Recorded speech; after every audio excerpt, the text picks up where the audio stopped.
So I just want to go ahead and start and say thank you so much for coming. Thank you for coming. Welcome from ASU, from Tempe. Just really appreciate it. Appreciate it. What is the municipal thing in this? How does the place stay so clean? Does anyone actually know how the city stays so clean? Oh, it's all a simulation here. Yeah, it feels freaky clean, the whole city. It just never rains or anything? Is that what it is? The sun just viscerally heats up everything and all the trash bursts. Yeah, it seems right. Yeah. Well, welcome again. And I'll just go ahead and kick off the questions. I guess I just want to go ahead and open it up and was wondering if you could talk to me a bit about your journey as an artist, right? So you started, you've had all these things you've done, and so how did you sort of end up with deciding I want to write and direct a feature film?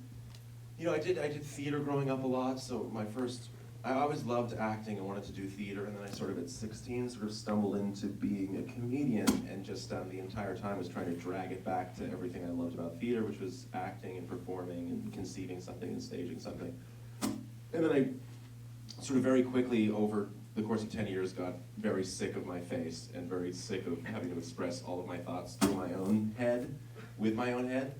So directing sort of allowed me to do all the things I loved about theater and stand-up without my dumb face in the front of it. Truly, that was the joy of this thing, was collaborating and being able to speak with and through other people, for sure. Yeah, that's so funny. That was actually my next question to you was like, why did you choose to write and direct instead of maybe starring in it? But that's really interesting. Well, there's a logistical problem with me starring in this film. We just scale you down a little bit, I think. But yeah, it really was, is this me doing this? I feel like I had exhausted myself as a subject, truly. I was very, very, very bored with myself. So yeah, that was one. Awesome. Could you talk to me a little bit about maybe what was it like making a film for the first time? Because a lot of us here, we're all kind of in the film school here, all hopefully trying, to embark on this journey ourselves. So were there any complications you ran into? What was like the hardest part that you could sort of elaborate on? Yeah, it was all complications for sure. I mean, I had a year sort of before I knew the movie was being made, and I sort of allowed myself to prep personally. Because I wasn't lucky, I didn't go to film school, so I just had to read, a book a week for a year, just trying to figure out, because I didn't know what anything was. And I was just trying to eliminate I knew the process of making the film was just going to be learning lessons after lesson after lesson. I was just hoping I could learn enough lessons before then so that the lessons that I did learn during the course of the film didn't sink the thing. But yeah, I mean, it's just a different scale of a similar thing you're doing. It's just what you guys are probably doing now, just on a slightly different scale. And even this is a very small scale relative to any other film. So, even though I hadn't made a film before, I feel like I at least had a history of making things, right. and having ideas, and then trying to get those ideas into something solid. And I just tried to think of the thing the same way, and that helped me. So. If you guys are out there making short films or movies, or you're doing exactly what this is, so it really isn't that different. It's just like maybe there's slightly nicer food there, or the people yelling at you to do better are slightly scarier. But it's all sort of the same thing. Right. That's awesome. I'm sure a lot of us were all like, our university's just like, tell us the answer to making a feature, but it's kind of just doing it. Well, yeah, and also it's very. I sort of stepped in shit, my whole life with success. So, truly. So it's hard for me to honestly give advice about the thing, because it feels like, just as someone that sort of was born in a dog park, asked, telling you to step in. The metaphor's being stretched. But it's like, the advice is that the beauty of all the enjoyment I got out of this is what is available to everybody, which is just making things. The best part of this process, I mean, this is really wonderful and flattering, and being able to do this is really enjoyable, but the true joy of this thing was the same thing I was doing 5 years ago or 10 years ago, just the process of making things and trying things and having a specific vision of something, you feel like you haven't seen and want to make, and making it and seeing it fall short, or fall different, and be okay with that. So that's the beauty of I think the creative field, is that the best part about doing this is actually available to everybody right away, especially now with just the price of cameras. So yeah, I feel I always feel silly giving advice because I've been so lucky. So I feel sometimes silly giving practical advice. Right. So I personally related to this film so much. Just so much, right? Like as someone, as a girl, as someone who lived through 8th grade, absolutely. And then, but also specific to me, funny story, when I was 13, I actually did try to become a YouTube star. And I was like totally like, I'm watching it and I'm like, oh my God, the camera and everything. Yeah. I think there are so many elements in this film that are just so relatable on so many levels. And I think it's really interesting, some of the choices that you made, and I was wondering if you could maybe talk to me about your decision to tell this story from the perspective of a teenage girl, as opposed to maybe a teenage boy, or some other different perspectives. Well, truly, the real answer is that it was not conscious. You know, I wanted to write something about the internet. I didn't want to write something about a kid. I didn't think that. I wanted to write something about the internet and how I was feeling at the time, which was nervous. You know, I was sort of coming to terms with the fact that I had anxiety, and my anxiety felt linked to the internet somehow. So just whenever you feel like turning my just let me think I'm having a stroke every 2 minutes. Super chill. And so I started writing a bunch of things to talk about the internet and my feelings, and I stumbled on the voice of this girl and sort of found that I could say everything I wanted through her. So that's the truth of actually why it happened. Now that I look back on it and go, okay, why was it a girl? Now that I have some distance from it. One, I watched hundreds of videos of kids talking online about themselves. The boys that age tended to talk about Minecraft. The girls tended to talk about their souls. Like, truly. It's not being cruel to the boys, but at that age, the girls just run a little deeper, and I met hundreds of them at this time, and the boys are very closed off, and the girls can actually have sort of that's actually the same deeper right now. conversations. Yeah. And then I wanted to make a movie about being young that was not nostalgic. It was not remembered. And I like movies that are like that, but I didn't want to make one like that. I didn't want this to be a projection of my young experience. The way I relate to this film personally is now. I relate to her as I relate to her as I am now, not as I was then. And I wanted to do that. And being a girl forced me to approach the story.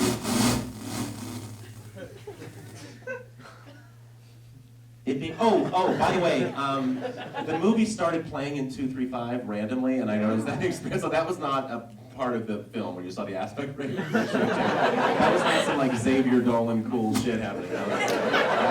That was just me freaking out. Yeah, it's 185. Yeah.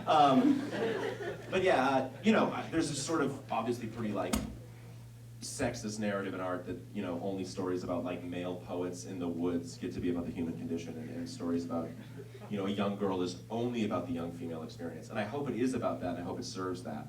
But I think a 13-year-old girl can be a conduit for everything we're feeling at the current moment, as much as a sad comedian wandering around New York City. Absolutely, yeah, that's awesome.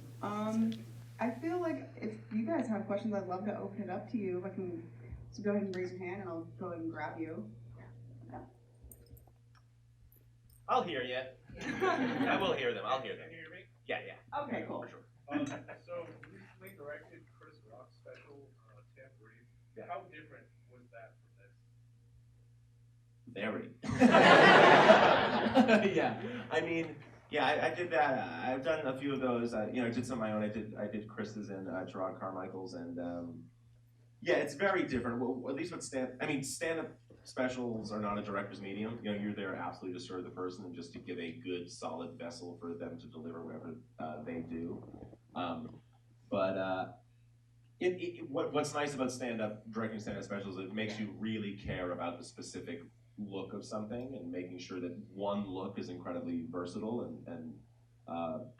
but yeah, it's very, very different. Those are the most stressful things in the world. Directing those are 10 times more stressful than a film. Because it's an entire, the entire budget, everything is one night. If you screw up, your budget doubles. If you screw up, your shoot doubles. But yeah, Elsie and Chris are identical though.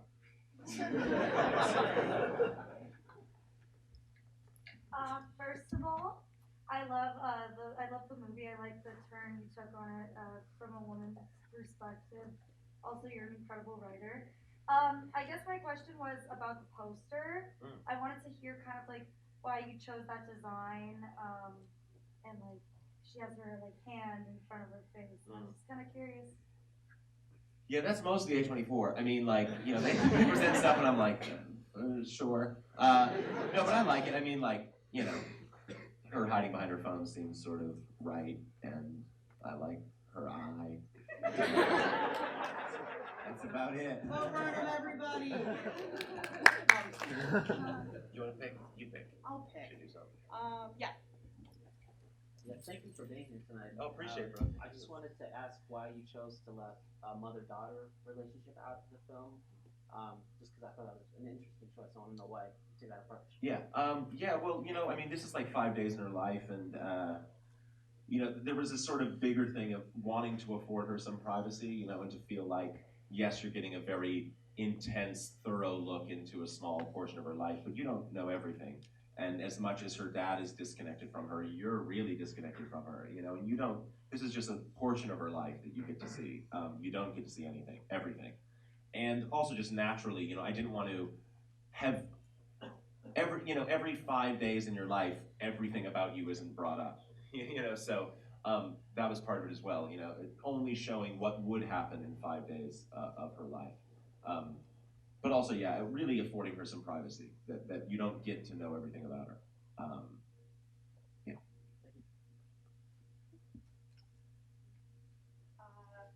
Let's go back there in the orange jacket.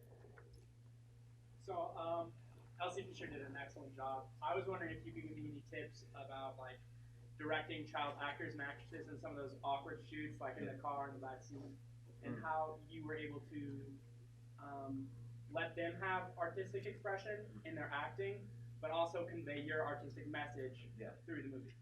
Yeah, that's a great question. I think kids are naturally really, really good actors and really subtle and really complex actors, but everything in the child acting sphere, from the acting coaches to the writing for them, reduces them to one emotion. And you know, I met hundreds of actors, young actors, and every single one of them, when I would meet them, they would be very complex. They would talk to me and be talking like this and worried and looking down and look. And I'd see nervousness and excitement and fear and awkwardness on them. And then they'd go into a scene and all of a sudden being happy is like this and being sad is like that, you know? And it really was overall giving them permission to be themselves. You know, to tell them the worst thing you can do is do the scene perfectly. I didn't say a complete sentence until I was 24. You know, the story of being young is stumbling and not being able to articulate yourself. So it was really just, I mean, also Elsie is naturally fantastic. This is not it was not improvised. You know, it's not like we ran the camera and just captured her. Her performance was technical and reliable. But my impulse always was if the acting is not working, it's almost always the writing's fault. You know, if the words don't sound right coming out of their mouths, it's almost certainly the writing's fault, not theirs. But yeah, I was treating them like adults and not treating them like kids. I mean, there was, of course, I was violently aware of my position as a man in charge of a young girl's story. So, you know, we proceeded very communicatively and honestly and cautiously in the scenes that were strange, or you know, I'm saying, like, you know, the banana scene, which I know plays funny, was not funny that day. You know what I mean? I made that a closed set. I didn't let anyone on that, you know, anyone near what that was. You know, we weren't joking about that stuff. You know, I tried to approach it very sensitively, but yeah, I was just blown away by kids, and especially kids now. It makes sense, but they were very comfortable in front of the camera because I realized, oh, this is just one of 8 cameras in the room for them. You know, that they're very used to filming themselves. So, yeah, I just don't ask too much of them. You know, don't ask a kid to be a young poet laureate or some precocious asshole when they never are that. You know, they never are. And if they're trying, you know, if they are trying to be precocious, it's an effortful thing that they're doing in order to be perceived as more mature, not something they naturally are. So, yeah, just listen to them and listen, I would say. Let's go this guy right here in the white shirt. Yeah, you. Yeah. Hey, Bo. Hey. Thank you for starting the question correctly. First of all, the movie was phenomenal. Felt like I was in 8th grade, which is great and terrible at the same time. But reason why you're one of my favorite, or my favorite, like comedian, actor, person in general, is because you always like make things funny, but you bring emotion into it. I mean, from like the final scene where you like make happy special, and Zach Stone's gonna get famous, like you are funny, but then like you fall in love and all of that. So I was wondering if you could like walk me through like your mindset of like behind this movie, maybe similarities and differences between this one and Zach Stone. Like not necessarily filming, but just like all like in your mind. Yeah, I don't know. I mean, like with this, I mean, with a stand-up show, you are required to get like a bodily reaction out of people every 30 seconds, or you're failing. You know, so that's a prison a bit. You know, and I would always try to sneak in a little bit of serious or sad stuff into it. But with this, I kind of just went buck wild. You know what I mean? In terms of just wanting to be like, I don't care if. You know, people called me often, you know, oh my God, he's just a comedian for 13-year-old girls. And, you know, I sat around and I was like, yeah, fuck yeah, I am. It's awesome. You know, I want to be that. Like, I think I do feel a kinship with them. And I do, if I'm honest about myself in the way that I feel nervous and scared and want love and want attention and want to be cool. So it was really just pursuing that, there's multiple little kind of tones throughout the movie, but the tone is just trying to be honest, and I think life is tonally, kaleidoscopic or whatever. I mean, there's a lot of, how'd you feel this morning? How'd you feel this afternoon? How do you feel tomorrow? So some of it's scary, some of it's funny, some of it's weird. But I don't know, I try not to think of, being funny or just trying to be truthful and honest and do something that scares me, and currently what scared me was, all right, what if I take away all the tools that I've usually hid behind, which is being ironic and being satirical and just be really genuine about the current moment. Just because I think like satirizing the internet is just completely toothless, because you know what else satirizes the internet? Old Spice commercials and Geico commercials. And so like for me, satire and irony weren't really working for me. In terms of talking about this stuff, because the internet self-satirizes and it's fixed nothing, and Trump was like ironically elected. It's like, truly, it's like, so it's all, who knows what to fucking do. Maybe we've had a lot of questions from women. Yeah, I'm looking. Women. Yes, in the back left there? Yeah. Yeah. The woman of it, sorry. So I noticed that music played a really big part in this film. Did you compose anything, or did you have a huge say over how the music was edited in the film?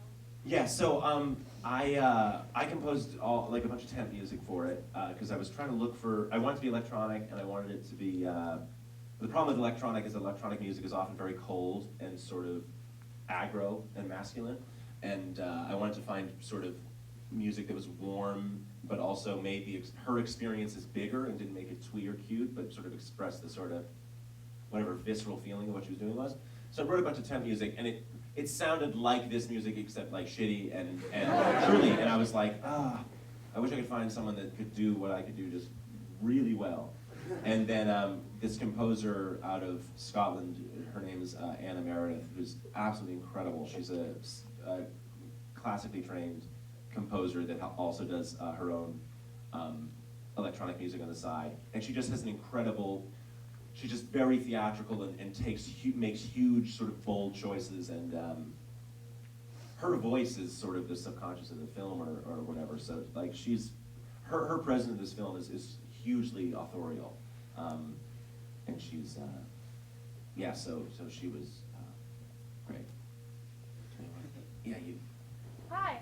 And check out her album too. Sorry, Anna Meredith has an album online called Vermins that's fucking incredible. The song in the pool, the one, that's from what? She was the one who did the whole thing. Yes, she's the composer. Yeah, and her some of the songs are some of her previous tracks. But yeah, you should check her out. Anna Meredith, she's incredible. Hi. I was just wondering if you could talk a little bit more about being being a guy and kind of directing and writing those very female experiences, like what were the difficulties of getting into that perspective? Like the scene with the banana and the scene in the car are both very feminine things that, you know, that kind of things usually only happen to girls. Yes. Did you kind of do like, when you were directing those, do you have consultants? Are you doing research into those things kind of as a guy? How do you Yeah, balance I that mean, I've been mindset? in a relationship for 6 years with a female writer-director who, like, I kind of got into this because of watching her, and she's the only person that ever reads my stuff while I'm writing it. Mhm. So I trusted, at least in the script process, that like if I was way off, she would call bullshit on me. Mhm. But yeah, just knowing my limits, which are twofold really, that, you know, I was never a 13-year-old girl and I was never a 13-year-old right now. You know, and both of those I think lend themselves to a specific experience. So I was trying to subjugate myself to the reality of what she was going through, but also trust that, man, if someone can write about aliens, I can write about a 13-year-old girl, you know, and that we do have a deep shared experience, and I think we are wired similarly. And yeah, as far as the scene of the car, you know,